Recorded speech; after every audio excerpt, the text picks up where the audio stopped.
and welcome to the Gaggle Book Challenge, and if necessary, destroy media narratives. I'm George Szamuely. With me today, of course, is co-founder of the Gaggle, Peter Lavelle. So, Peter, the NATO summit is now in its second day.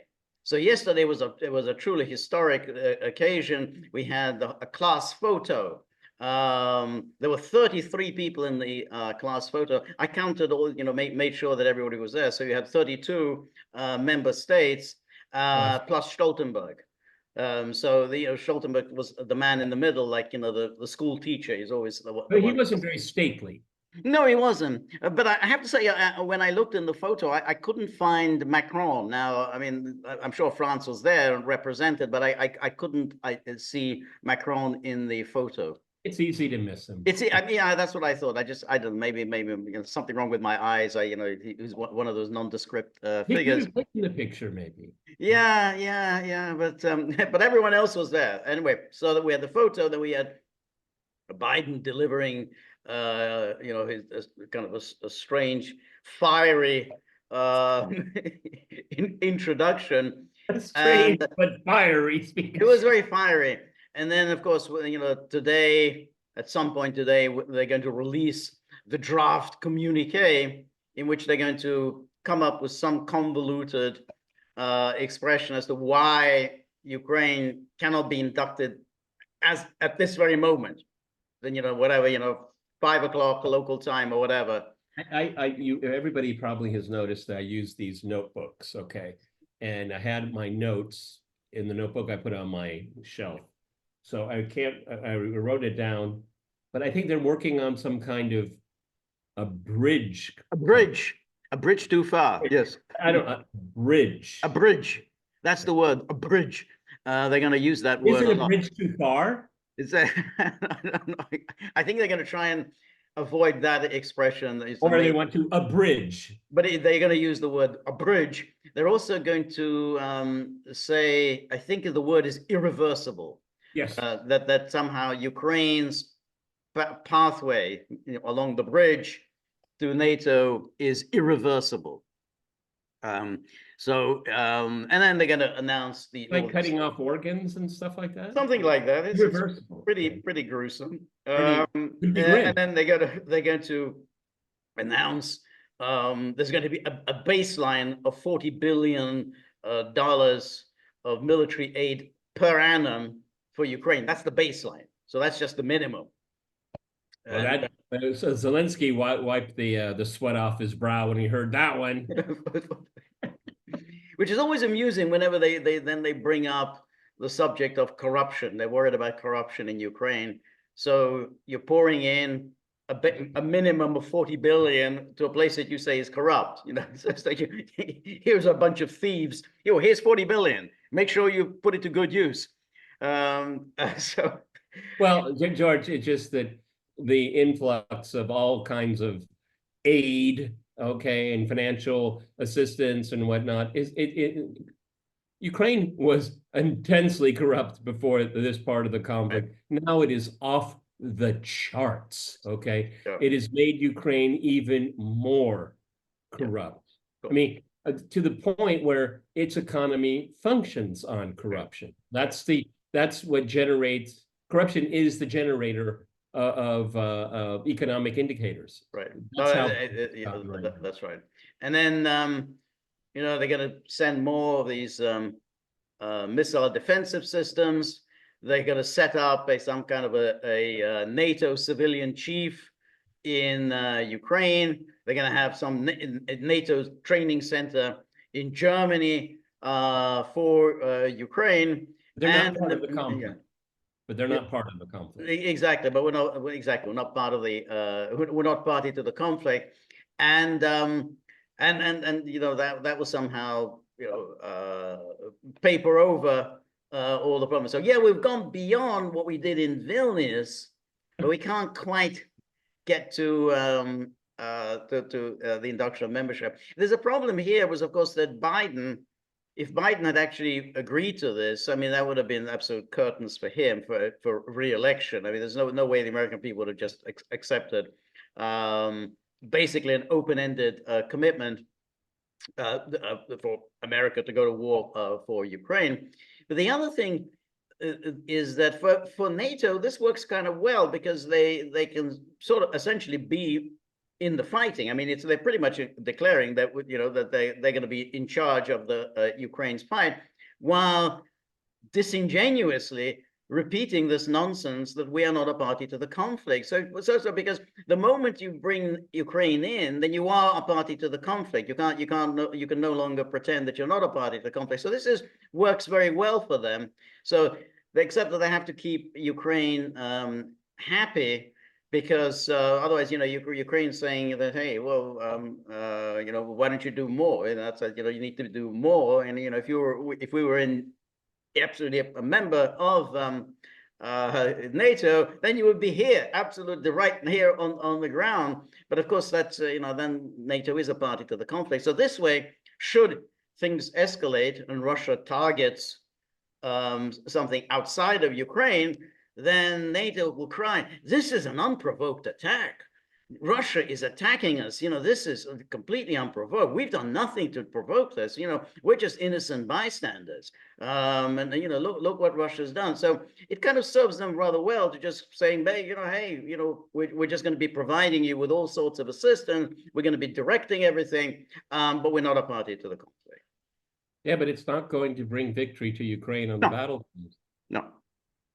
But but see, George did a very good forensic description of what's going on right now. It means Stoltenberg said on, I think, ABC News, Ukraine might not join even within 10 years. Okay. and George gave the rationale that they can keep doing. What they want is a slow burn proxy war that just distracts Russia, absorbs resources, rationale to keep the sanctions, meaning keep Europe down. Okay. And we'll see NATO continue its capture of the entire political establishment in the European Union. Yeah, everything's on course, but the problem is this: how many men can Ukraine lose? Okay. And George and I, we're kind of carving out our own lane here, okay? Because this war is going to go into the winter, okay? Okay, all right. Last legs can last a long time, apparently.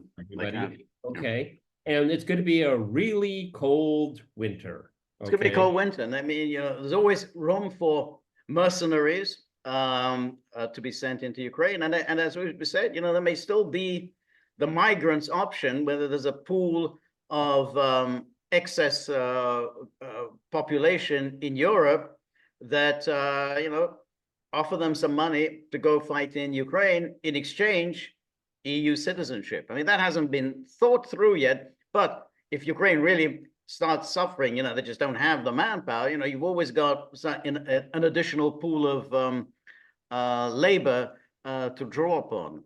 So EU and NATO are not planning on bringing this to an end anytime soon. They think this is really this is a good gig.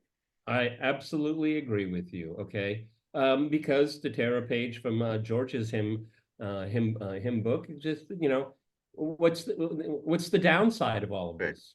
Right. Okay. So Stoltenberg gave a speech. He received the Presidential Medal of Freedom. He was awarded a Presidential Medal of Freedom. And the day before, the Department of Defense gave him some kind of a public service award. So he's just collecting all these awards. He's going to have a big suitcase to pack when he leaves. So I'd settle for a discount card at my liquor store. I'd be happy with that. Okay. So he gave this speech about the glories of NATO. And, it's very interesting, his mentality. He says, after World War II, many Americans wanted to leave Europe and, quote, bring their boys back home, just as the United States did after World War I. Fortunately, this time, courageous leaders on both sides of the Atlantic were able to defy opposition and create a transatlantic alliance to deter the Soviet threat. Okay, George, before you go on, I just want to understand the historical framing here. Just as the United States did after World War I. Well, why would they have stayed? Why? Very good point. No one stayed. The British didn't stay in France. You know, the war was over. The British forces in France went home. What are you supposed to do when the war comes to an end? You're supposed to go home. That's the way war works. You go home. Soldiers go home to their families. Yeah, but you're absolutely right. They're supposed to stay on. So let me get this straight. De Gaulle would have been happy with an American occupation army?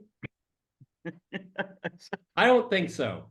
I don't think so either. And I don't think anybody really was very happy with this. And then it says, well, actually, the historical record, everyone, is that, you know, yes, the United States was involved with the other Western Allied powers in liberating France from Nazi rule, Nazi occupation, but it doesn't mean they were all happy about no, it. They weren't. A lot of French people died. That's right. But the thing is that when they say about the Soviet threat, I mean, what was the Soviet threat at the stage? I mean, you kind of conjuring this up. You say, well, there's the Soviet threat, but there really wasn't. I mean, you just sort of made this up, and essentially kind of a post facto rationalization for creating this militarized continent.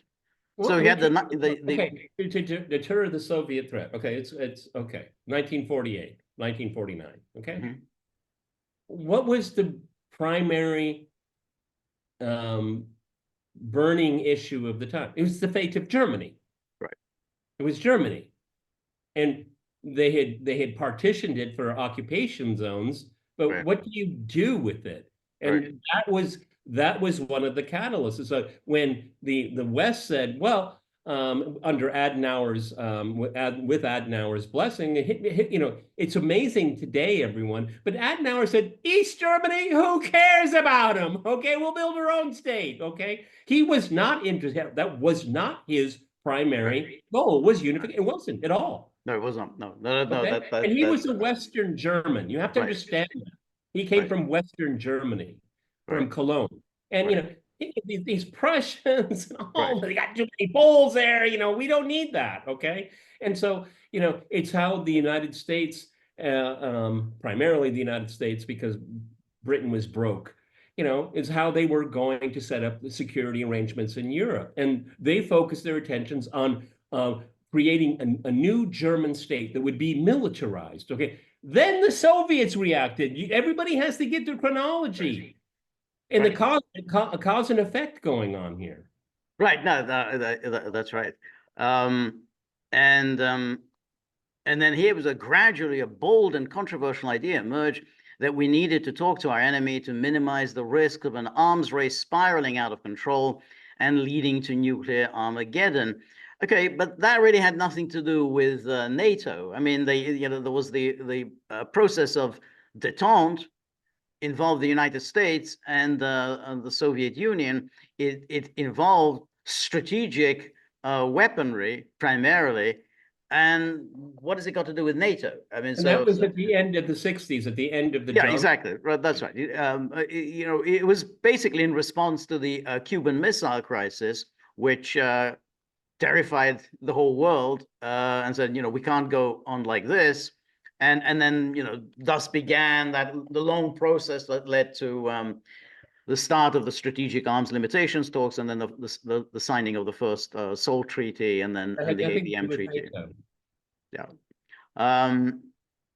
Now, the question then arises: well, why, you know, if this is so wonderful, then why did you abandon it now? Why have you walked away from all the arms control agreements that were signed in the 1970s, and you essentially is NATO, primarily the NATO powers and the West, that has walked away from those agreements. So it's a step-by-step through difficult talks and hard negotiations, an architecture of arms control was agreed, thousands of weapons were destroyed, transparency and trust were built, the world became a safer place due to deterrence and defense, but also due to disarmament and dialogue. Well, isn't it interesting that the outgoing General Secretary of NATO is singing the praises of dialogue. The dialogue, exactly. Amazing, isn't it? It's simply It amazing. is, but it's an interesting how dishonest he is. I mean, this is what he always does. He pretends that NATO is one thing when it manifestly is not. So that's why he said, well, you know, he saw all these things: deterrence, defense, disarmament, dialogue. You think, well, these are all good things. So people say, oh, that sounds good. Oh, and you know, NATO's for all that. Yeah, NATO's for all that. So, well, you know, that's interesting. So you're the one who is waging a war. You're the one who's kind of walking away from arms control agreement. But yeah, but that's what you claim you're for. So it's you know, this is Stoltenberg's specialty. Look, and let's go back real quick here, just for a second. Transparency and trust were built. Okay, well, if it worked then, maybe right, yeah. Note exactly. Note his use of the passive voice, because if he didn't use the passive voice, then he would have to say, let's say we build transparency and trust, and then there are like, well, who's this we? You know, well, NATO and the Soviet Union. Oh, the Soviet Union. So you managed to work with the Soviet Union, even though there were major ideological differences, but you can't work with Russia, even though there are no ideological differences. So that's why it's a very cute thing that he does, is to use the passive voice. Were destroyed, were built, was agreed. And then he goes on, and in time, the Cold War ended without NATO firing a shot. This opened an historic window of opportunity and brought us to another critical decision, whether to enlarge NATO and welcome old adversaries as new allies. Well, and in time, the Cold War ended without NATO firing a shot, as well as the Soviet Union not firing a shot. And the Cold War ended because the Soviet Union made enormous decisions, which they didn't have to. They made those decisions to withdraw from Eastern Europe and to dissolve their military alliance, and essentially to let their former military allies basically do whatever the hell they wanted to do. That was all decisions by the Soviets. They were not that had nothing to do with NATO. So NATO is kind of taking the credit for something that was done by others. And NATO didn't force the Soviet Union to do that. No, absolutely not. Absolutely not. And then he goes on, the countries of the former Warsaw Pact had already made their choice. They all wanted to join our alliance. Towering personalities like Lech Walesa and Václav Havel led the way. The question was whether we were ready to open our door. Some feared that enlargement would dilute and weaken NATO and provoke Moscow. Now, first of all, prove it right. Exactly. But first of all, they didn't do anything. I mean, there were no referendums. The only referendum took place in Hungary. Not enough people voted, but the fact that they didn't get the minimum number of people voted was ignored, and Hungary was inducted into NATO. The decisions for NATO expansion, and we're going to talk about this a little later, was taken by Washington. It was Washington that pushed for NATO expansion. It wasn't taken by Poland, Hungary, and the Czech Republic. It was Washington that took the decision for NATO expansion immediately. Not, you know, wait. They didn't wait, you know, a decade or anything. They did it immediately. They moved like Hunter Biden after the Maidan coup. That's right. And then, so some fear that enlargement would dilute and weaken NATO and provoke Moscow. And then he goes on, just as at previous crossroads, it was not an obvious choice. It was not an easy decision, and it took time. But in the end, we stood up for the right of every nation to choose its own path. We opened NATO's door.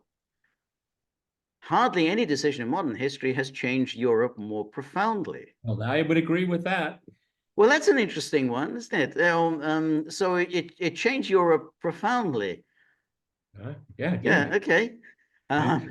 NATO enlargement unified Europe in a way that was previously unthinkable. It's very interesting. Then there's something genetically wrong with Europe. I mean, the only way Europe can agree is on militarism. Is that the only thing? Right. That's right. That's very interesting. You would say, previously unthinkable. Right. Okay. Well, when you have a hegemon, I mean, this isn't like everybody. You're not sitting around King Arthur's round table here. Right. Okay. You're sitting at a table with one person at the head. Okay. Right. So it's making it all kind of warm and puffy and right. Well, yeah, no. yeah. Well, exactly right. But notice, first of all, you didn't unite the continent. You united the continent against another power. And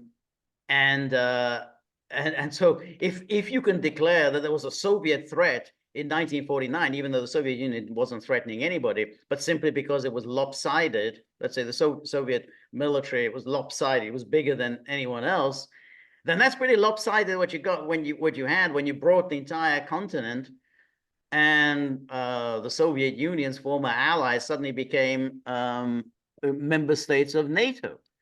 Well, I mean, okay, NATO enlargement unified Europe in a way that was previously unthinkable. Well, it was thinkable. Think about the coalition that Napoleon cobbled together. Look at the coalition that willfully, happily worked with Adolf Hitler and his Nazis. Right. That was, that's a precedent. Okay, so yeah. I mean, sorry, it wasn't previously unthinkable. It has been thought about intensely for exactly. 200 years. Exactly, that had been thinkable. Absolutely right.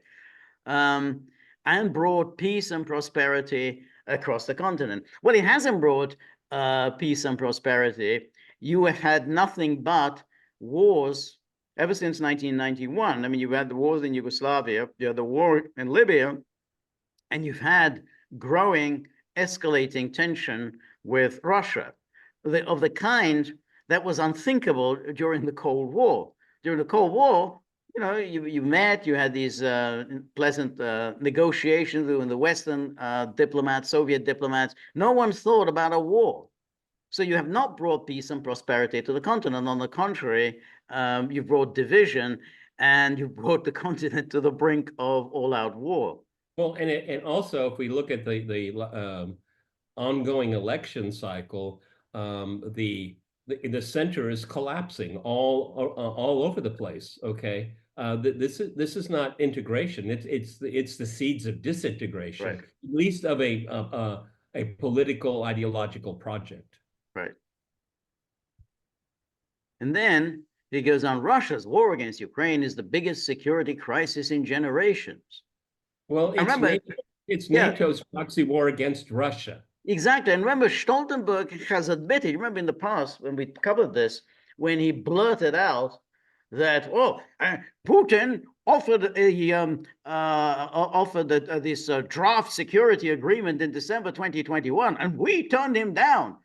And then said, yeah. And he said, yeah, that's what triggered the war. So he says it's this Russian war against Ukraine, biggest security crisis. It's a direct consequence of this enlargement that you're extolling, and you yourself admitted what caused this war. You turned down these draft possible agreements. NATO has nothing to do with this biggest security crisis in general. We had nothing. We had nothing to do. We just weren't even in the room. That's right. We're just bystanders. We're out having a coffee and some sandwiches. Not doing anything. Ukraine has shown remarkable courage, and NATO allies have provided unprecedented support. But let's be honest. Let's be honest. If anyone says that, you're in trouble. It's always exactly. Let's be honest. That's when somebody's going to lie to you. When let's be honest. That means keep an eye on your wallet, because the pickpocketer is eyeing your wallet. That's right. Let's be honest. Not even our support to Ukraine has been a given. It is not straightforward, because our support comes with costs and risks. So the costs are borne by the hapless taxpayers, as are the risks. So you're appropriating money that really doesn't belong to you, sending it to someone else, to go on fighting, and the risks are borne by others. They're certainly not borne by you. You haven't borne any risks at all. Yeah, but I mean, because our support comes with costs and risks. So you are admitting that you're a belligerent in this. I mean, if you weren't, well, why would there be costs and risks? Exactly. Whoops. Yeah. So maybe you are a party to the conflict. Then it says, the reality is there are no cost-free options with an aggressive Russia as a neighbor. There are no risk-free options in a war. Oh, it's a war. So we're in a war. There are no risk-free options in a war. So so who's in this war? I mean, what is this war? You said we're not a party to the conflict, but apparently there's a war, and NATO's in it. Yeah, but and there are no risk-free options in a war. So you're at war. I thought this was had Europe, the NATO. There's had not a nothing party to do with this. Nothing to do with this. There are no cost-free options with an aggressive Russia as a neighbor. There are no risk-free options in a war. So in a sense, you're now saying this is talking about NATO. He's not talking about Ukraine, because Ukraine is not a member of NATO. So he's talking about NATO. There are no risk-free options in a war. So he's basically saying NATO is in a war. So it's basically, he goes there and tells them this. And remember, the biggest cost and the greatest risk would be if Russia wins in Ukraine.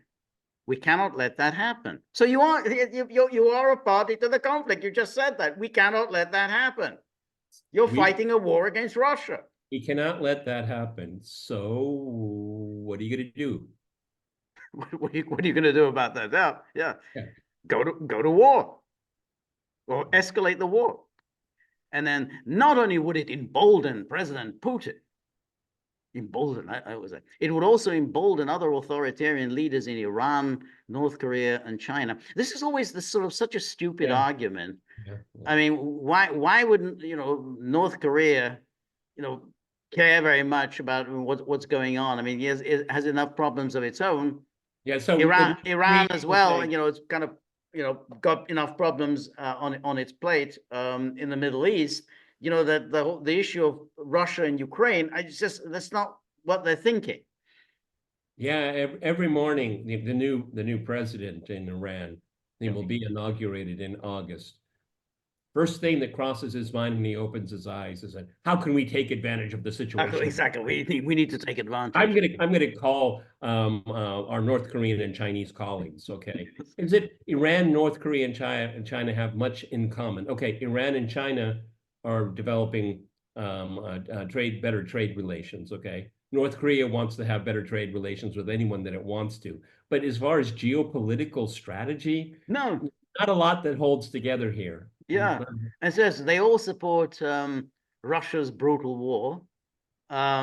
They all want NATO to fail. Well, a lot of people want NATO to fail. I mean, for a lot of reasons too. I mean, it's a kind of there's a powerful constituency in the West. You don't have to go to China or North Korea. In the West, that wants NATO to fail. I think that NATO has been a bane, has been a parasite for a long time, and that the last thing we need is for NATO to succeed.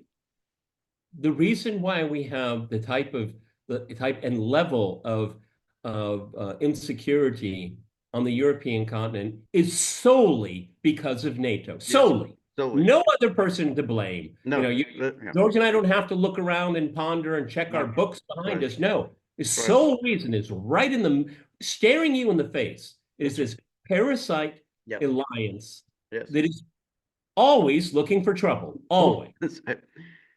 So the outcome of this war will shape global security for decades to come. We can only hope. We can only hope. The time to stand for freedom and democracy is now. The place is Ukraine. So, and the more he talks, the more he say, okay, so you are a party to the conflict. I mean, you don't stop repeating this in this idiotic way. You said the place is Ukraine. The time to stand for freedom and democracy is now. I mean, you are involved in this war. Over the last 75 years, the transatlantic relationship has weathered many storms. We are bound together not only by interest, but also by history, tradition, and values. What are these values? I mean, you know, I was thinking, you know, so Turkey is somehow, you know, has the same values as Sweden. Well, we recently had the whole um, dispute between Turkey and Sweden. They didn't seem to have the same values. Turkey really had to be bribed in order to support Sweden's membership in NATO. Well, also, I mean, the values part, you're absolutely right. We could make a little bit of history and tradition. Okay, the history of subjugating Russia, yeah, there's a long pedigree Right, there. Yep, yep. right, Tradition, Western arrogance and imperialism, yeah, that's a right, tradition as well. right. The values, you know, I don't know, when Portugal and Spain joined NATO, they were dictatorships, military Yeah, dictatorships. So Portugal. Yeah, was Greece. Portugal. Yeah, Portugal. Yeah, that's right. Spain. By the time Spain joined, Spain had been a democracy, but Portugal. But Spain did cooperate with NATO even under Franco. There was cooperation, but Portugal under Salazar was a member of NATO, as was Turkey. I mean, all the years in which Turkey was ruled by military dictatorships, all those years Turkey was a member of NATO, as was Greece during the era of the colonels. Yeah, and then we had I don't know, pick your category here, history, traditional values, but you had the Turkish invasion of Cyprus. Yeah, So yeah.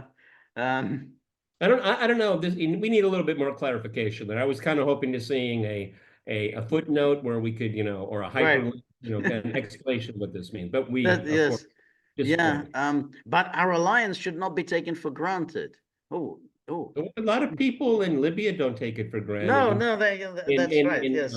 Afghanistan, you have to remember that that was their first overseas That was debacle. Yugoslavia was the first overseas. Oops. Um, Oh yeah, yeah. okay. I don't But tend to think of that as overseas, but you're right. but it's Out of but area. Out of what area. no, but what's interesting though about that Yugoslavia is how even those who criticize NATO, as you know, when you read these articles in Responsible Statecraft, I know you like to read those pieces, and even though they're critical of NATO, they never bring up Yugoslavia. You know, because they have to stay within the kind of the proper parameters of discussion. And if you Okay. condemn what NATO did in Yugoslavia, then you might no longer enjoy the patronage of respectable people. So they just make no mention of it, and they just so they Well, I mean, you know, if democracy is one of their values, and it's obviously they didn't mention it because it's too obvious that doesn't fly. But let's say that's implied here. Members of the European Union and also at the same time members of the NATO alliance, they negotiated, which George and I thought was wrongly done on the part of the Yanukovych government, negotiated a political solution to promote democracy. But of course, they walked away from that yeah, agreement of course. and actually promoted an intensely and obvious anti-democratic move. Okay, so Right. I can see why they didn't put democracy there, at least in that sentence there. Well, what is That- this? It's like Biden, these like little short sentences of this, was this written for Biden? Because it's very strange. You're up there. I mean, because I mean, if if you sit way far back, it looks like a poem. It looks like a poem. Yes, you're An right. ode to NATO. NATO was not a given in 1949. It's not a given now, and it will not be a given in the decades to come. Well, let's hope. You know, we can Hope. but pray. Now, what I think is interesting is that you know, the one thing nobody wants. Oh, it's over. We have so much Oh, fun. you were telling. And he's leaving in October. I God. know. Yeah, What's this his guy name? Rutte, Rutte? Mark Rutte, Rutte. I have to read Rutte, okay. I'm sure he'll give us plenty of material. yes, that's right. But I think he may not be quite as colorful as if one can call Stoltenberg colorful. That's like calling a black and white picture colorful, Joe. That's exactly right. So, but what I think is interesting is there's always no real discussion of the events, the historical events that led up to, you know, Russia's issuing those two draft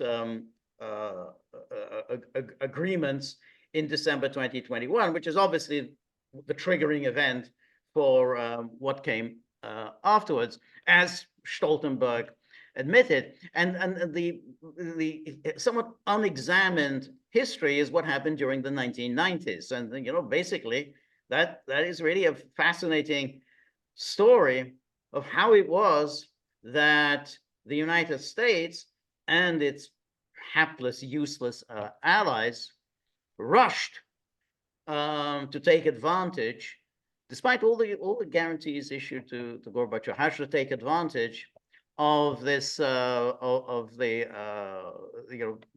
Russia's kind of voluntarily liquidating its power. Nobody really does that, but they did it, and the United States rushed to take advantage of it, not really thinking ahead, saying, well, that there are going to be consequences for this, but so we're just going to push it through. So that's one of the traditions. That's it. Not thinking ahead. Yeah, that's right. So the National Security Archive, which is a very useful document center, they make all these FOIA applications for various documents. So they regularly publish documents, well, about every aspect of U.S. foreign policy, but also about the events after the end of the Cold War. And so now they publish some documents about the 1990s and the events that led up to the signing of the 1997 NATO-Russia founding document, which was obvious. I mean, there was the only reason the Americans went for it is they had to give something to Yeltsin. Yeltsin had been completely humiliated. They made it clear to him, you're not going to be able to stop NATO expansion, but we'll give you something that you can at least take back to Moscow and say, yeah, I got some empty promises, empty commitment from NATO. So if we just look at this document, which was really kind of interesting. This is from 1997. This is a discussion, memorandum of a conversation between Clinton and Yeltsin. So this is 1990. So this is March 21st, 1997. And who else was there? Madeleine Albright was there? Madeleine Albright, Strobe Talbot, Sandy Berger, the guy who kind of, squirreled away those classified documents in his socks. Was he wearing boxers or briefs? Yeah, was it in his underwear? It was kind of something very unhygienic. Yeah. I mean, putting the archivists in a very difficult situation. Do you want him back?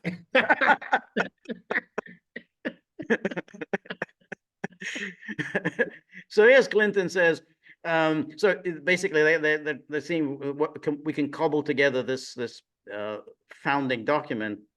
So Clinton said, well, we've made a great deal of progress, first of all in detailing with the consequences of a Cold War. Now both of us are in our second terms. So they held back a little bit on the NATO expansion. They wanted to get Yeltsin over the finish line in 1996. So they already wanted to push much earlier to get the expansion of NATO. But they said, well, Yeltsin's got this election campaign in 1996. We've got to rig that. And then once he's over the finish line, he's elected, then we can just simply bring these new states into NATO. And so Clinton then goes on and then we need to prepare to keep changing, for how we keep changing the relationship. Madeleine and Yevgeny. Okay. Madeleine and Yevgeny have worked hard and agreed on a strong joint statement, and I'm very pleased about that. And then it goes on, and here's Yeltsin. So Yeltsin by this time was already, the worse for wear. I mean, he was not in good health. I mean, he was going to die really very shortly. So Yeltsin says, as you and I agree, the Helsinki summit has got strategic significance, not only for our two countries, but for Europe and the world. It's important so that in the future, we will not look back and say we return to the Cold War days. Sliding backwards is simply not acceptable. We are coming here not just to discuss things, but to sign things. And it says the five draft statements have been finalized. And then he goes on, this is the significant part, it says, our position has not changed. It remains a mistake for NATO to move eastward. But I need to take steps to alleviate the negative consequence of this for Russia. I'm prepared to enter into an agreement with NATO, not because I want to, but because it is a forced step. There is no other solution for today. The principal issues for me are the following. The agreement must be legally binding, signed by all 16 allies. Decisions by NATO are not to be taken without taking into account the concerns or opinions of Russia. Also, nuclear and conventional arms cannot move eastward into new members to the borders of Russia, thus creating a new cordon sanitaire aimed at Russia. But one thing is very important, enlargement should also not embrace the former Soviet republics. Well, that went by the wayside. I cannot sign any agreement without such language, especially Ukraine. If you get them involved, it will create difficulties in our talks with Ukraine on a number of issues. We followed closely Solana, that's the former NATO Secretary General, activities in Central Asia. They were not to our liking. He was pursuing an anti-Russian course.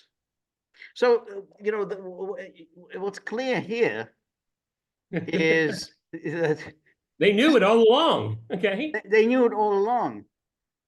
And Yeltsin is just completely helpless.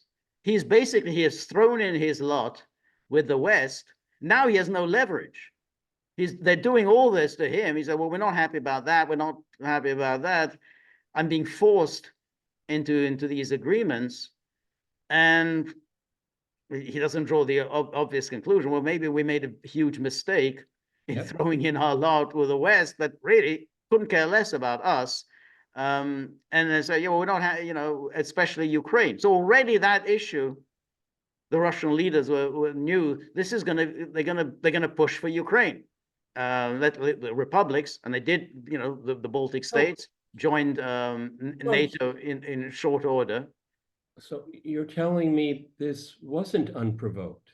I don't know. It could well be. But as we were discussing earlier, you remember how many times do people like Michael McFaul say, oh, no, this has nothing to do with NATO expansion. No, nothing whatever to do with it. No. It's all about Putin being afraid of the virus of democracy spreading from Ukraine into Russia. So why is it, and there's no Putin here, but, Putin's no, I don't know. Boris Yeltsin. Maybe I missed it. Democracy was mentioned here, right? I must have missed it. Yes. Yeah. You gotta stay awake when you're talking to George here. That's right. That's right. Exactly. But it got, interesting. So you see, it's obvious. I mean, and one can, this is just one document. There are any number of such documents that one can conjure up, and they all make clear that essentially Russia is being presented with a fait accompli, and they say, well, we're just going to go ahead and do it. We held back for a year because we wanted to make sure that you were re-elected, because they were terrified that Yeltsin was going to lose the election and the communists would come back. So they held off with the NATO expansion. So they knew exactly the effect NATO expansion would have on Russians. So again, there's nothing to do with Putin and all this. They knew exactly what the effect of NATO expansion would be on Russian public opinion. And there's nothing in this document, and I'm sure on the other documents there's scant indication that the Russian Federation, after the fall of the Soviet Union, was interested in rebuilding its empire. No, yes, that's scant, very scant. Scant. And then he says, I understand the complexity of the issue, but we have no territorial or hegemonic claims on them or any other country. This is Yeltsin. We are carrying out a well-tested policy with CIS countries and the Baltics based on trust. We have various plans with countries of the former Soviet Union based on trust. That trust should remain. Our relationship with the CIS and with the Baltic countries should be like yours within NATO. As I understand, you and I have differences that it would be difficult to include in the text of the agreement. Let's see what it looks like, what should be obligatory, and so on. Are you going to seek ratification of this agreement? Anyway, it goes on. And then Yeltsin goes on. We see how you and the Ukrainians are handling your relations.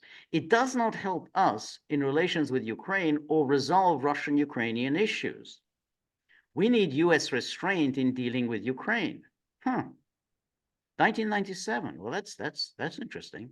That's long before Yanukovych comes on the scene. Long before Putin comes on the scene. Long before. We need US restraint in dealing with Ukraine. I do not want to believe you are using pressure tactics. I don't want to believe that either. I'm surprised by the activities of your congressional committees with regard to Ukraine. Surprised. They are not helping a settlement of Russian-Ukrainian issues. No, I don't think they are. Another problem, you are conducting naval maneuvers near Crimea. I would not have expected that. It is as if we were training people in Cuba. How would you feel? It is unacceptable to us. We are not going out to seize Sevastopol. Our only interest there is to maintain some infrastructure. We respect Georgia, Moldova, and other countries and have no claims on their territory. We merely want to rent some facilities for our Black Sea fleet. But you get a sense that the Americans are just sort of, pretty much just laughing in their sleeve. I mean, they think, okay, fine, yeah, you don't like it, okay, well, what time's lunch? They don't care. I'm surprised that Madeline didn't say, Boris, why don't we go to the bar downstairs? She liked her food. She was somebody who was very, very particular about her food. Well, she's the one that said, America sees farther because it's taller, and because it's the tallest people you could have ever met. She was tiny, yeah. Yes. I propose that in the statement, we could accept the fact that Russia has no claims on other countries. In fact, regarding the countries of the former Soviet Union, let us have a verbal gentleman's agreement. We should not write it down in the statement that no former Soviet republics would enter NATO. This gentleman's agreement would not be made public. I don't know what I mean, I guess basically he knows that he's not going to be able to stop any of this. I mean, he can just simply say, well, we'll have a gentleman's agreement, but they're not going to stop. Of course, they're going to push for the former Soviet republics into NATO. So then Clinton starts speaking and he said, well, let me start by saying that I accept that there is now a new Russia that is not interested in taking over other countries. If you remember the last time we met, I told you that I was trying to create a new NATO that would not be a threat to Russia, but that would permit the United States and Canada to stay in Europe and work with Russia and other countries to build an undivided free Europe to deal with other problems. I've tried to reassure you, the Russian government and the Russian people, that I'm trying to change NATO. Really? But it's interesting, why is he saying this, that I'm trying to change NATO? So it's kind of, Clinton sort of realizes that NATO is a problem for Russia. So that's why he has to say, yeah, I'm trying to change it. That Russians do have a problem with NATO. So that's, oh yeah, we're gonna have a new NATO. Or is he lying? Of course he's lying. Of course he's lying, but he knows that he has to get something past Yeltsin. So he's lying and saying to him that, oh, well, yeah, that was the old NATO. We're going to have a new NATO. This new NATO will not be will not pose any kind of a threat to Russia. I mean, they're lying. I mean, it was like when in that meeting in Moscow with Baker and Gorbachev, when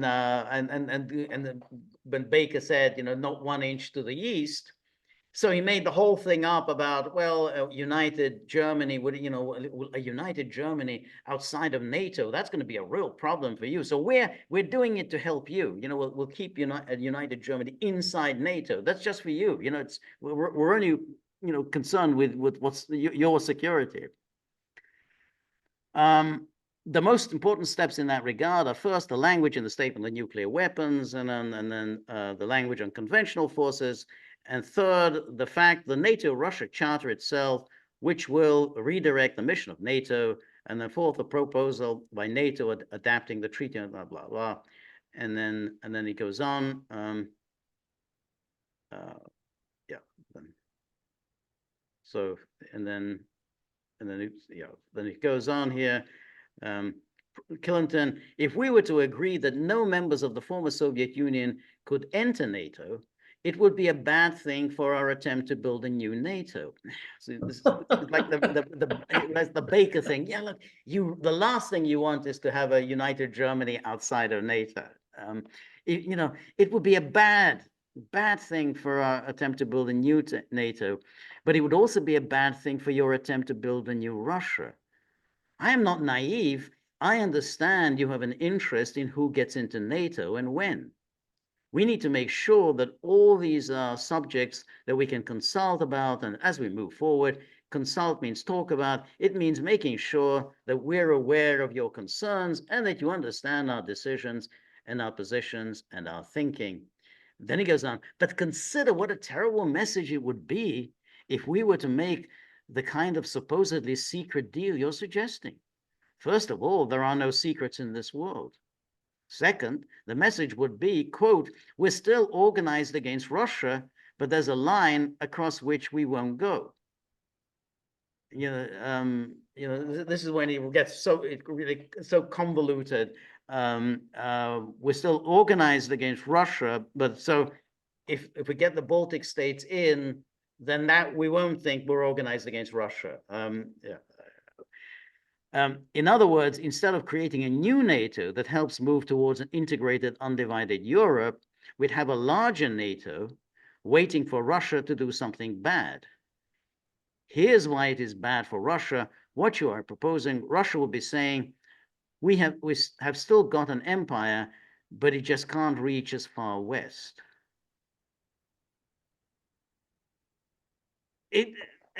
This was. I don't really follow the logic, but I don't follow it exactly. It's a con. You know what this is here. Now we don't know. I'm sorry, I have to say it. Was Boris hungover? Was he intoxicated? Probably. Was he jet lagged? Right. All of the above. Right. Because what Clinton is doing, and you know, at least Clinton's in good form. He's trying to convince you how something actually bad for you is good for you. Right. I mean, this is a con job. This is a used car salesman talking. That's right. That's right. That's right. So he's sort of saying that if we have an agreement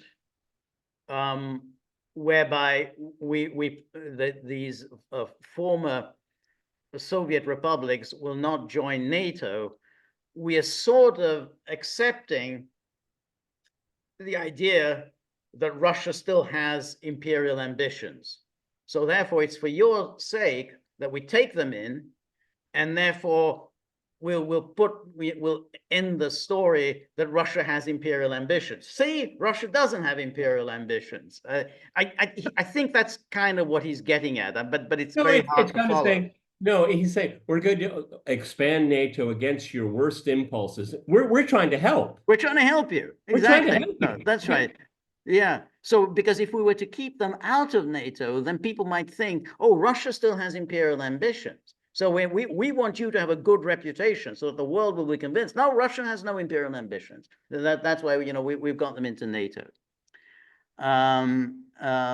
So Russia would be saying, we have still got an empire, but it just can't reach as far west. Yeah. So then he says, second, it would create exactly the fear among the Baltics and others that you're trying to allay and that you're denying is justified. And then so the third point, the deal you're suggesting would totally undermine the Partnership for Peace. It would terrify the smaller countries that are now working well with you and us in Bosnia and elsewhere. Consider our hosts here in Finland.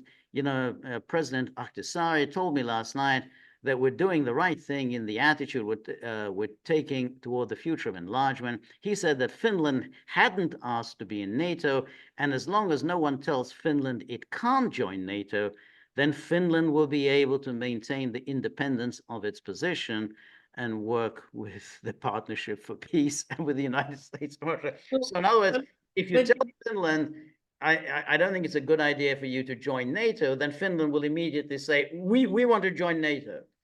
But in fact, no one told Finland that you can't join NATO. The Finland still joined NATO. But this is Clinton always went in for these kind of absolutely convoluted reasoning that you know very difficult. Yeltsin probably has absolutely no idea what he's talking about. Well, I mean, okay, just to highlight what George just said, because George is right, because when he was reading this, that's exactly what crossed my mind. Second, it would create exactly the fear among the Baltics and others that you're not trying to that you're trying to allay and that you're denying is justified. A third point. No, let's talk about the second point. Right. That's an. I'm not sure I understand what you mean by, but no. Third point. It's a boom, steamroll. That's right. That's right. Exactly. Hey, what is the justification for NATO's existence at this point in time? That's right. Exactly. And that's really the point. He's expanding NATO, and it's clear that it's being directed at Russia. You're bringing in all these states, and you're not bringing in Russia, and you're trying to fob Russia off with some meaningless document like the NATO-Russia founding document, some kind of a charter that basically says nothing. But they know exactly what they're doing, and you know they know that there's nothing Russia can do to stop this. So you know, yeah, nothing to worry about. You know, we want to help you present a positive image to the world. You know, we want people to think well of you. That's why we're going to expand NATO, because we want the world to think well of you. Well, you know, that is it is such a vacuous approach, because all through Russian history, I don't care if it was the Empire, it was Soviet Union, or Russia today, they would rather have security than be liked. Yes, that's right. Okay, they would rather have security than be liked. Right. And Bill Clinton is trying to convince Boris Yeltsin that, you know, being liked is far more important. We'll take care of your security for you. Don't worry. That's right. We'll take care of it for you. Yeah, that's right. So Clinton goes on. It shows a remarkable lack of understanding of Russia, and Russia, unfortunately, at that point in time, had a leader like Boris Yeltsin. Yeah, that's right. And then Clinton goes on. I said a few days ago that I'd leave open the possibility of Russia in NATO, and in any event of having a steadily improving partnership between NATO and Russia. I think we'll have to continue to work this issue, but we should concentrate on practical matters. Kick the can. Okay. That's right. However, under no circumstances should we send a signal out of this meeting that is the same old European politics of the Cold War and the same old business. So so we're expanding NATO just in the spirit of being against the Cold War. We're just moving the lines around a little bit. And then instead, the signal here should be to tell the world and tell Russia that it's a new NATO and a new Russia. There's evidence of that in the position that NATO has taken on nuclear weapons and on conventional weapons, which is reflected in this joint statement. And, you know, and it says, I see that legally binding means something different in our context. Opponents of the NATO-Russia deal in the Senate will tie it up for 2 years. So we really should go with the form that we're proposing in the joint statement. And Yeltsin just says, you know, I agree. Well, I mean, a real Russian leader would say, well, your problems with your Senate is your problems. are your own. I don't know what you want me to say about it. Okay. We don't meddle in your politics. That's right. And then Clinton says, the deal you've proposed would confirm everyone's fears. It would make us both look weaker, not stronger. If we made the agreement you're describing, it would be a terrible mistake. It would cause big problems for me and big problems for you. It would accentuate the diminishment of your power from Warsaw Pact times. And the charter would be much more powerful and positive message. So he goes on. Clinton lecturing a foreign leader. I know. This is everyone. I had not seen this. I'm looking at it the first time, like everyone else. It's extraordinary. Yeah. You're right. Far than I ever expected. Yeah, you're right. He's lecturing, and then Yeltsin, Yeltsin just sort of goes along and agrees. Bill, I agree with what you've said, but look at what will happen. We intend to submit this document to the Duma for ratification, and we hope it will be ratified. But the Duma will take two decisions. First, it will ratify the document. Then it will attach a condition that if NATO takes in even one of the former republics of the Soviet Union, Russia will pull out of the agreement and consider it null and void. That will happen if today you do not tell me one-on-one, without even our closest aides present, that you won't take new republics in the near future. I need to hear that. I understand that maybe in 10 years or something, the situation might change, but not now. Maybe there will be in later evolution, but I need assurances from you that it will not happen in the nearest future. Well, you're not going to get these assurances. And then Clinton says, well, if I went into a closet with you and told you that the Congress would find out and pass a resolution invalidating the NATO-Russia Charter, I'd rather, frankly, that the Duma pass a resolution conditioning its adherence on this point. I'd hate for the Duma to do that, but it would be better than what you're suggesting. I just can't do it. A private commitment will be the same as a public one. So you're not getting anything. I've told you, and you have talked to Helmut, that's Helmut Kohl, Jacques Chirac, you know their thinking. No one is talking about a massive all-out accelerated expansion. Well, phew, that's a relief. We've already demonstrated our ability. I did not have sex with that woman. That's right, exactly. No, that's right. Yes. We've already demonstrated our ability to move deliberately, openly, but I can't make commitments on behalf of NATO. And I'm not going to be in the position myself of vetoing NATO expansion with respect to any country, much less letting you or anyone else do so. So yeah, that's I'm prepared to work with you on a consultative mechanism. And then it says, the reason why I feel so strongly, look at Bosnia. That's the worst conflict in Europe since World War II. The Europeans couldn't solve it. The United States was finally able to take an initiative there, and Russia came in and helped. It took me years to build support.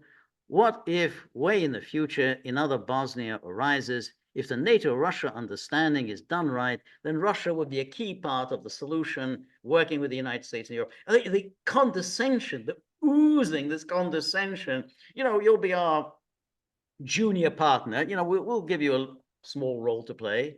And then notice, he had earlier said, I just don't have any power over the Europeans. Now saying, well, the Europeans are completely useless. They can't do anything without us. I took the initiative. Yeah. Yeah. And then so on. And then he says, I know this is a terrible problem for you, but I can't make the specific commitment you're asking for. Just can't do it. It would violate the whole spirit of NATO. I've always tried to build you up and never undermine you. I'd feel if I dishonored my commitment to the alliance, to the states that want to join NATO, and to the vision that I think of you and I share of an undivided Europe with Russia as a major part of it. It's undivided Europe. We're just going to keep. But look at that. I think you and I share of a undivided Europe. Well, then how do you have with Russia as a major part of it? I mean, exactly. Yeah. And then Yeltsin says, okay, then let us agree one-on-one that the former Soviet republics will not be in the first waves. Bill, please understand me. I'm flying back to Russia with a very heavy burden on my shoulders. It will be very difficult for me to go home and not seem to have accepted NATO enlargement. Very difficult.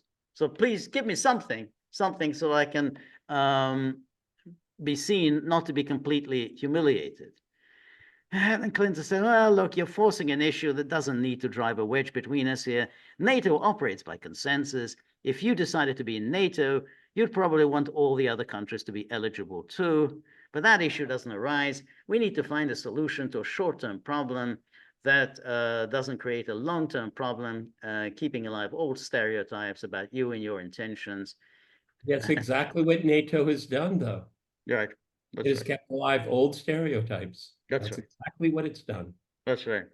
And there's one other document which is quite interesting. This is from 1999. This is from a telephone conversation with Yeltsin. So this is at the time of the bombing of Yugoslavia.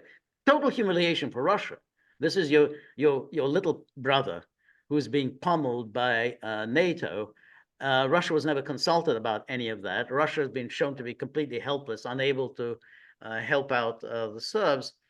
And so here's this phone conversation with Yeltsin and Clinton. And so Clinton says, well, thank you for taking the call. I wanted to talk to you about Kosovo today. Kosovo is clearly one of the greatest tests we have faced for the Europe you and I have worked to achieve, one which is free from communist dictatorship and is democratic and undivided. He keeps saying this, you and I mean, he obviously doesn't, it's like, you haven't taken any part in any of this. We did this. And then we have solved some of the toughest problems by working together. The best diplomatic outcome is one Russia helps bring about. Russia is central to implementing a solution. And then so it goes on. Okay. Yeah. And then Yeltsin says, well, Bill, at this difficult time in international affairs and in US-Russia relations, we need to maintain constant contact. I've never met such a difficult, complicated issue as the ongoing NATO military action against Yugoslavia. Let me reiterate that the developments of the past few weeks confirm that the US and NATO have made a big mistake. You have miscalculated the consequences of the situation itself. Milosevic will never capitulate. Instead of resolving the humanitarian problem, what has been achieved is a giant humanitarian catastrophe, and significant damage has occurred to US-Russia relations. I'll tell you quite frankly that the anti-American and anti-NATO sentiment in Russia keeps growing like an avalanche. Great pressure is exerted on me and the Russian leadership as a whole in favor of taking measures to help Yugoslavia, all the more so since NATO has helped the Albanian fighters. We continue to oppose Russian involvement in the conflict, but our ability to counteract these demands are limited. So he's trying to restrain Russian involvement while NATO is completely unrestrained. And he complains, hey, Russians are very upset and they're taking out their anger on me because I'm so useless. And my good relations with the United States haven't achieved anything. Well, no, it's his relations with Bill Clinton, not with. That's right, with his relations with Bill Clinton. And so we have to make emergency measures to try and switch the development of a peaceful political settlement. I'm satisfied that you accepted my proposal to have our foreign ministers meet. Oh, yeah. Big deal. And then well, you know what I mean is that Primakov was going to go meet. Yeah, that's right. Yeah. Turned his plane around. That's right.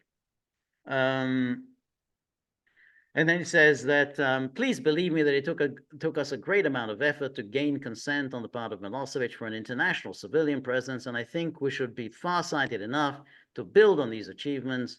And I pointed Chernomyrdin as my special envoy. Bill, what I think is needed now with Kosovo is a strong Albanian leader so we can get them both to the negotiating table. And then it goes on here. None of it is making any difference to Clinton. You know, Clinton's just sort of listened to this. But he's not going to make any, there's going to be no negotiations, nothing. And then Clinton then says, first, I think it's good that we agree to the common principles, the ending of attacks, withdrawal of forces, safe return of refugees, access with humanitarian organizations. And then now I think it's important to implement these principles. There needs to be an international presence in Kosovo that has both a military and non-military element. If there's no military element, the Kosovars will never return. So basically a NATO presence. And the Serb forces have burnt all their villages, burnt them alive, raped children. There's no way they will come back without military protection. So this is all the usual lies that he's spreading. And then says, here is the dilemma for military force. I don't care what it's called, but if there's no NATO involvement, we won't be able to get the Albanians to disarm. But there's a point at which Yeltsin declares, well, the only thing really that concerns me is that there's anger in Russia about what's going on. It's being directed at me. So anyway, then something, but then we're at a stage where Russia was not involved. Russia can, of course, put pressure on Milosevic. Bill, as I said before, Chernomyr will now go to several Muslim countries to try to help the Albanians. After that, he wants to go to Belgrade for a meeting with Milosevic, and after that to see you. I think it's a good option. What is a great concern to me is this anti-American sentiment we have in Russia, and that is what I'm worried about. We have spent too many efforts in all areas to let them all collapse overnight. Bill And Clinton, of course, and of course, Yeltsin was gone soon after that, because Russia, I think, realized that we've invested so much in this relationship with Bill Clinton, and Bill Clinton absolutely couldn't care less about Russia. I mean, and you can see it, in these conversations. Yeltsin. Yeah, Monica Lewinsky was under the desk. Monica Lewinsky was under the desk. Yeah.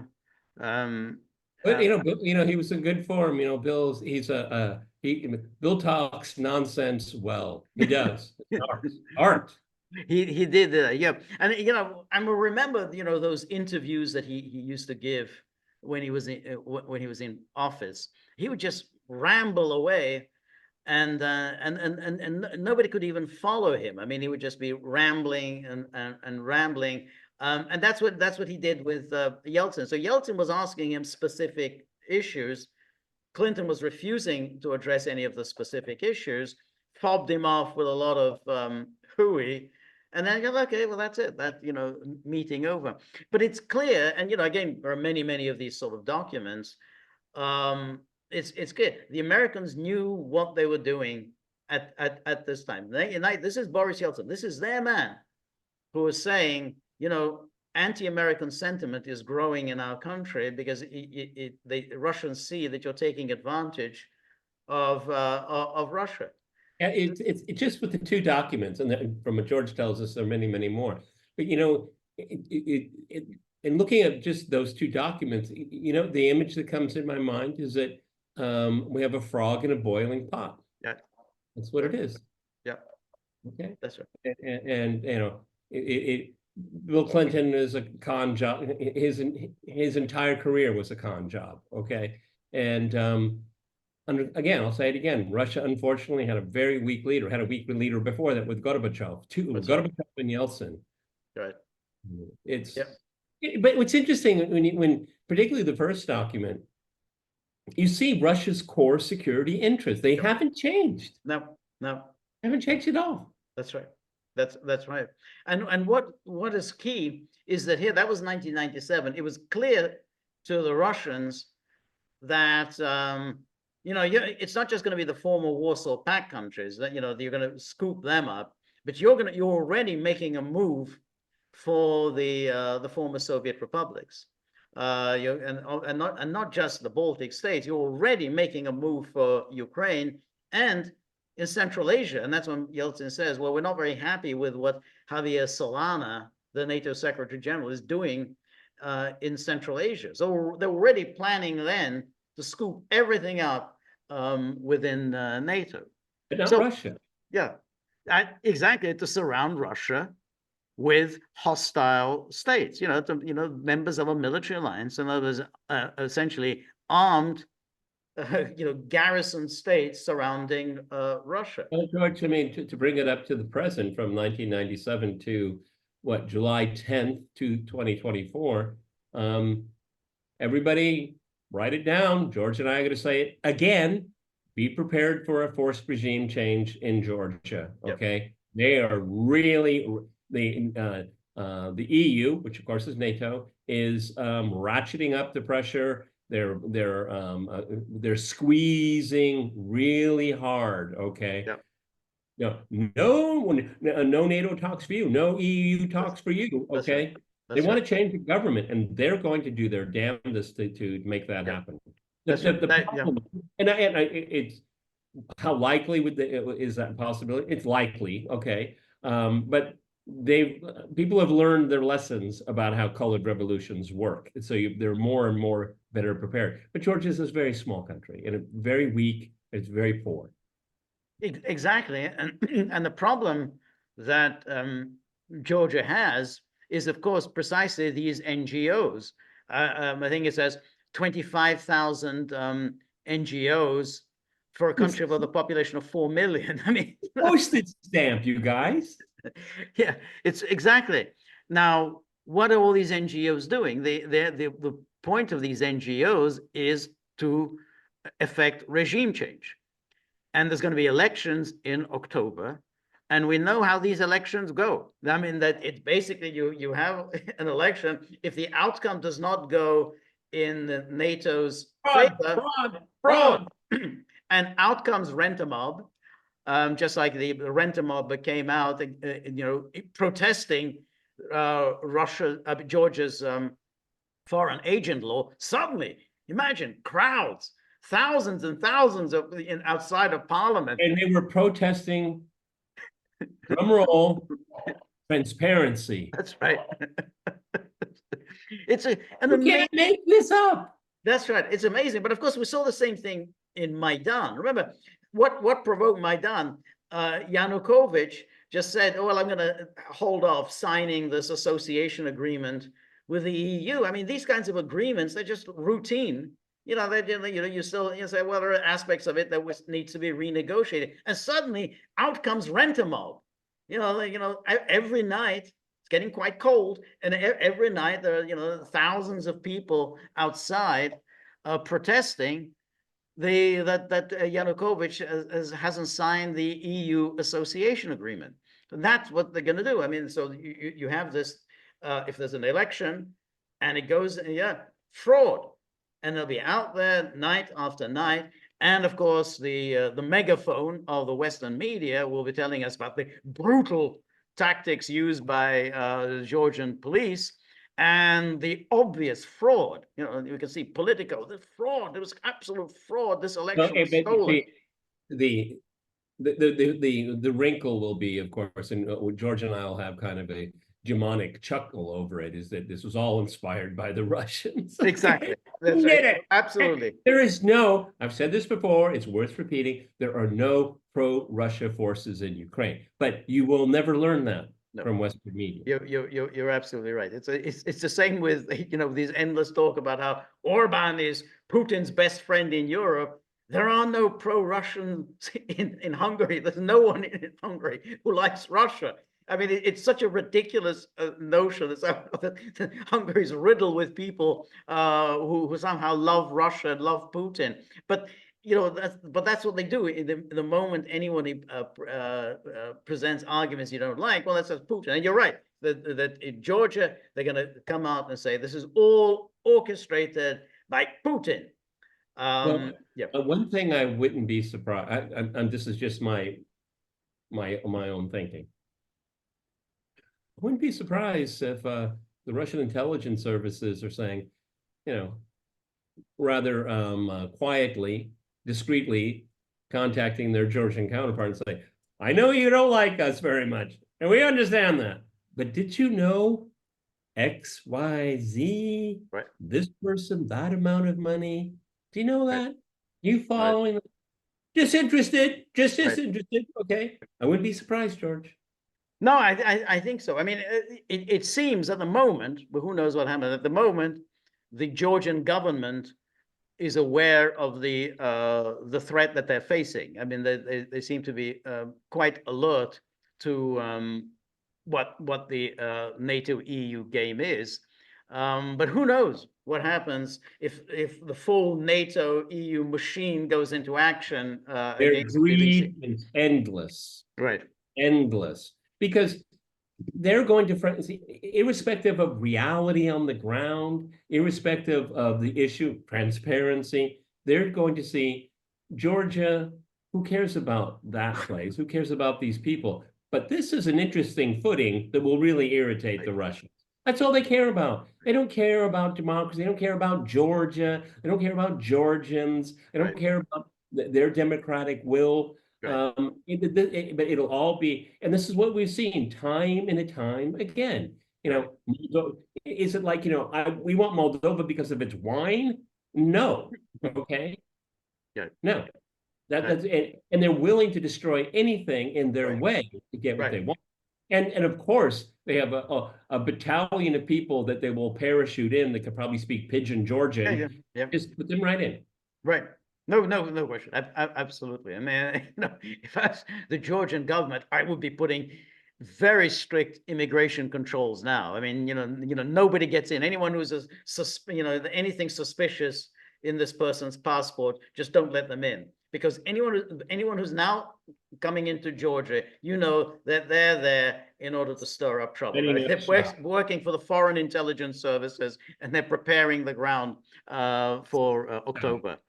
But again, I mean, just going back to these documents from the 90s, you can see how aggressively NATO pushed this expansion, how contemptuously they treated Russia, and this was Yeltsin, and of course, why did they do this?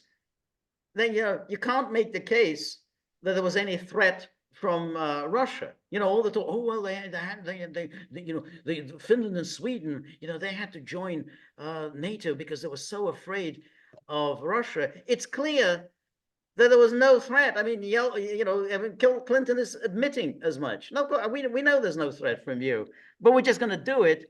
And you know why we're going to do it? Because we can do it, and there's nothing you can do to stop it. That's why we're going to do it. That's pretty much what Clinton is saying. Yeah, and it's for your own benefit, because if we didn't do it, then it would seem like Russia is up to its bad old ways. So that we have to do it. It's for your own sake, for your own good.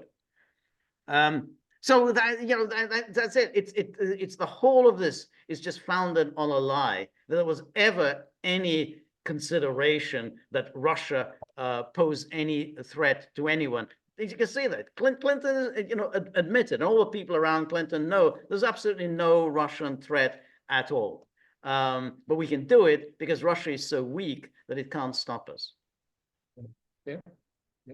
And and what they did was they created a very strong anti-Western sentiment, at least in the political and intellectual class here, for good reasons. I mean, George has shown us these documents here. Anytime something like that is released by the archive, it's instantly translated into Russian. The Russian public can see it. Okay. And they'll show pictures of the original with the stamps and all of that to see. Yeah. But one thing, when you were reading it, there won't be too much official reaction, because there's been a concerted effort. I tend to agree with it, actually, is not to go after former presidents. It just, they basically just, he served his country. It's up to you how well he did, but our position is we respect the legacy of former leaders. I think that's a good thing. Right. No, I think so. And they might feel, well, Yeltsin deserves our sympathy. He was in a hopeless position. He gambled everything on his relationship with Bill Clinton. Shouldn't have done that. But he did it, and of course, the Americans did what you would expect them to do. You know, they seized their opportunity, fobbed him off with a lot of meaningless verbiage, and this NATO Russia Foundation document. I mean, we've looked at it before. It's nothing. I mean, it's just a lot of meaningless verbiage. And we know, even from that meaningless verbiage, NATO has never really adhered Well, to as, that as a agreement. Russian friend said to me once about this Russian NATO Council, he said basically it was a card that you could get into the concession room to get a Coke. That was about the biggest privilege you could get. Okay. And well, you go ahead, okay. Take two if you want. It's okay. Yeah. That's right. That's right. Yeah. There was just there was just one other document I wanted to show you, because I know it's terrible, but just no, here it is. Here it is. Because this goes back to this is they were discussing Putin, so this goes back to the date. I think this is 2000. Yeah, it goes to 2000. And this is a conversation between Strobe Talbot and the UK ambassador to NATO. And they're talking about Putin. And here we have, where's that? Manning, this is the UK guy, recounted his impressions when he stripped to Moscow. And he says that while no one talked about partnership, Manning said he hoped the Russians would realize that dealing constructively on NATO enlargement was in their interest. And then whereas we got Strobe Talbot, he's saying here that where are we? Yeah, the deputy secretary suggested the next round of NATO enlargement, this is 2000, might be easier under Putin than it had been under Yeltsin. While the former president saw NATO in symbolic, even emotional terms, the current president, that's Putin, appears to think more in terms of a hard-headed strategic concept of Russia's principal threats, namely Islamic extremism and the Chinese. He also pointed to Putin's recent positive statement on EU enlargement. According to Manning, the UK government has not yet formed its views on the next round of NATO enlargement. He speculated that London would probably agree to 2 new members, but then might be put under pressure to agree to 2 more, perhaps, northern and southern. And but you can see here that they really made a big miscalculation on Putin. It's like, yeah, I mean, we'll probably, have an easier time with Putin. He's going to be concerned with China. That's where he's going to be. And then, he's not really going to raise any issues with us on NATO enlargement. There was the former British diplomat in Moscow. He was here for many, many years. He's written a kind of kiss and tell book. Even by his admission, it's been censored. But he said the thrust of what he wanted to say was out there. We should find him. I'll look for him. I think he'll join us and tell us some. He's harshly critical of the UK's position vis-a-vis Russia during the time he was working here. Right. But I'll try to find that. It might be good. Right. But it's just that all the time they keep pushing for this NATO enlargement, and they kind of figure out, well, how can we sort of manipulate? Well, this new guy, Putin, he seemed kind of pretty dumb. We can probably get him to. Well, he looked really young. Remember? He looked very young, exactly. He doesn't have any of the emotional baggage that Yeltsin had. Yeltsin kind of got a little emotional about NATO enlargement. We'll probably get him to be much more accommodating. So all along, they're thinking about how can we find leaders who will just simply cave to us. The condescension that they exude, the contempt that they have for Russia, it just is quite extraordinary. Well, it's really interesting as we started out with Stoltenberg. I mean, the Cold War never ended for them. No, never did. Never really did.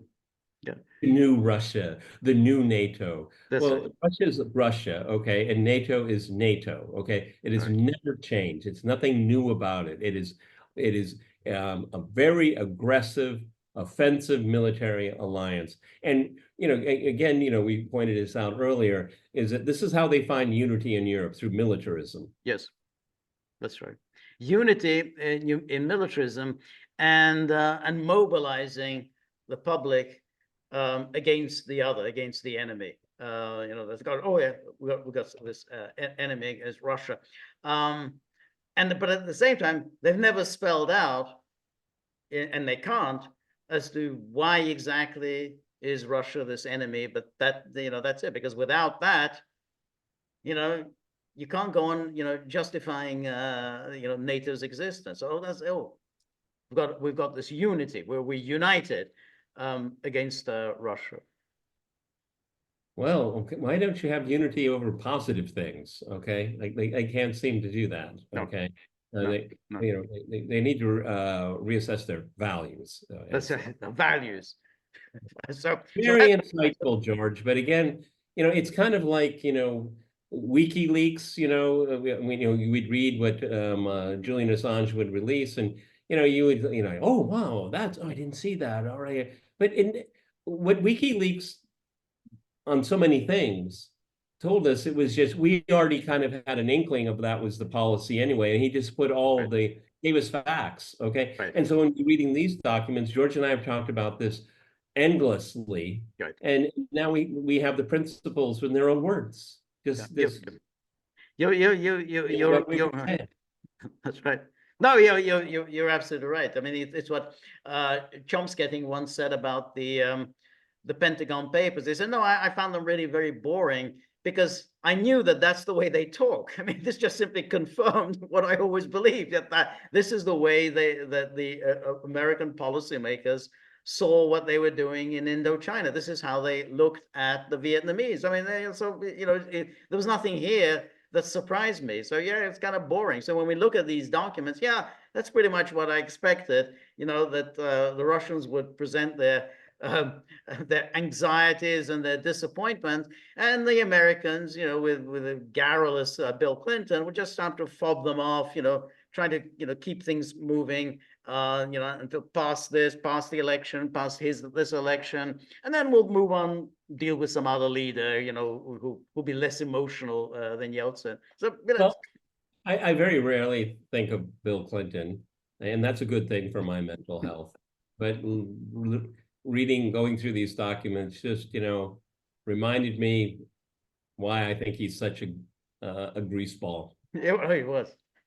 That's exactly that's exactly what it was. But it all took place. The seeds of this conflict were sown here under Bill Clinton. So all of the terrible things that we've been living through was all happened under Bill Clinton. And you can be sure that Hillary was in the room. Okay? And Hillary was in the room, yes. Spread out the blame. Okay. All right. As usual, nobody else forensically does this. George is the only one. So, he deserves a tip. Okay. And we like to joke about the dogs and all that, but here's the guy that, carries the water. Okay. Yeah. I think you get my point here. Yeah. Okay. Yeah. It's excellent point. It's work. I very much appreciate other podcasts, but it's just a commentary on somebody else's commentary of somebody else's and sometimes it's very valuable. Don't get me wrong, but it's the easy way out. Right. It's easy. Right. Okay. Yeah. Exactly. Everybody can agree or mock Time magazine, but even people there don't do any work. Right. Okay. Yeah. So, all right. And it's podcasters talking about other podcasters who are in turn talking about other podcasters. So, what I'm just saying is, there's a way to help. Hint, hint, hint. Okay.